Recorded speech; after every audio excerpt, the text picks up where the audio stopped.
This is 2025 roster rankings from Pro Football Focus. They go Eagles 1, Ravens 2, Lions 3, 30th, Saints, Titans 31, and the Browns finished 32 dead last. Let's welcome in Dalton Wasserman from Pro Football Focus, co-host of the PFF College Football Show.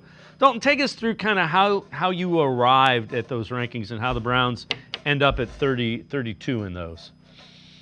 Yeah. My co-host on the college football show there, and at times on the NFL show, myself and Max Chadwick, we came down to the Titans and the Browns for that bottom spot. And obviously, the Titans were the number one overall team picking in the draft this past year, so certainly it would have made sense to put them as well. But the Browns, we really settled on the first factor being just the uncertainty on offense, right? It looks like a four-horse race at quarterback between Joe Flacco and Kenny Pickett and two rookies. Might get two rookies rotating in at running back with Quinshon Judkins and Dylan Sampson. There's a lot of, as we've talked about before, there's a lot of uncertainty in that receiving core beyond Jerry Jeudy. The offensive line is going to have four players that are going to be 30 years old by the time the season starts. They dealt with a lot of injuries last year. So that was a big factor, along with maybe, some poor performance in the secondary last year and not much depth behind Myles Garrett on the defensive line. But the first biggest factor that went into that was the lack of certainty from a lot of different positions on offense.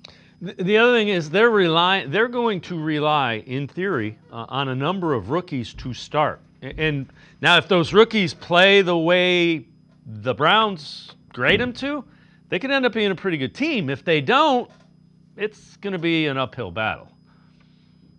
Right, and that's the part where it feels like this is a developmental year, and you do feel like there's some guys who we know they're gonna try to make long-term pieces, right? I think about Quinshon Judkins at running back as a second-round pick, Carson Swessinger at linebacker as a second-round pick, Mason Graham as the fifth overall pick in the draft, and obviously trading down to get an extra first-rounder next year. So those are guys you're really hoping become starters. And then again, you have the quarterback situation. I would say honestly, Dave, the hardest part of doing these roster rankings is how much you weigh a team's quarterback situation compared to the rest of its roster, right? And that's the problem with this Browns team is they have the most wide open quarterback situation in the league with two veterans who really probably shouldn't be starting at this stage of their careers, and then two rookies who were taken in the third and fifth round. So the uncertainty there, and then you're right, the amount of young players that are going to be playing significant snaps really makes it, it gives a team a high level of variance. Maybe it does work out well and those young guys step up, but it's hard to tell that that's going to happen during the preseason.